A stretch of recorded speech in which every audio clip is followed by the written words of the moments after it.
Alright, so today on Sparky's Garage, we're going to be working on our 2004 Polaris 400 Sportsman. We noticed when we were riding it around here at the farm that it had a lot of play in the handlebars. So I went ahead and replaced the bushing that's underneath this cover. Basically looks like one of those sway bar frame-in bushings. It's basically just two bolts to hold it on. It's a U-shaped bushing.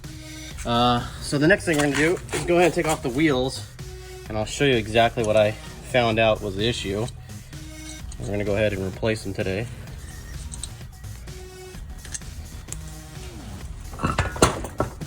So get this out of the way. Okay.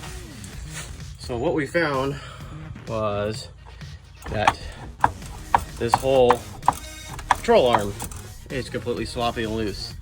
So what happened is these bushings completely disintegrated. So we're gonna go ahead and replace the bushings, the hardware, a new shaft. So we went ahead and start off with the wheel, taking the wheel off first. I'm gonna go ahead and put my lug nuts back on. All right, next we're gonna go ahead and loosen up the two control arm bolts. So there is one right there, and the other side is one right there. So we're gonna go ahead and loosen these up and go ahead and remove them. All right, we got the two bolts removed. This side was a little difficult. The bolts are lock threaded on, and you can see by the marks, I had to go ahead and clamp a vice grips onto the shaft to hold it so I can break the bolt loose. So we're gonna go ahead and get this out of here. And let's see if I can get that shaft out.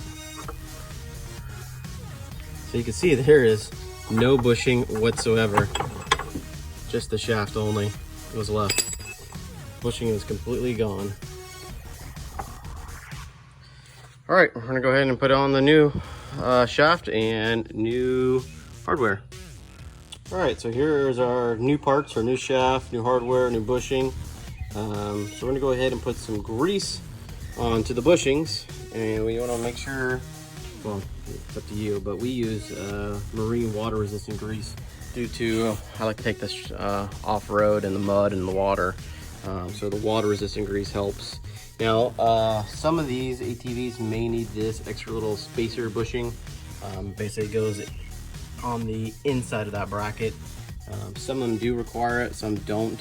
I believe this ATV does not require those little spacers. So I'm gonna go ahead and put my grease already on my bushing, and I'm gonna go ahead and put it in the control arm here.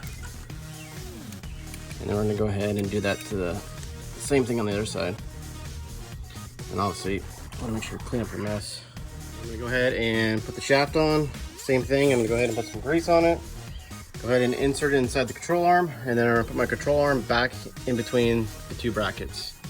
All right, that finishes up our install on our lower control arm bushings on my Polaris Sportsman 400. You can see there is no movement now. I mean, what a night and day difference just by replacing the bushings, the shaft, and some new hardware. All right, I hope you guys enjoyed this video, and see you next time.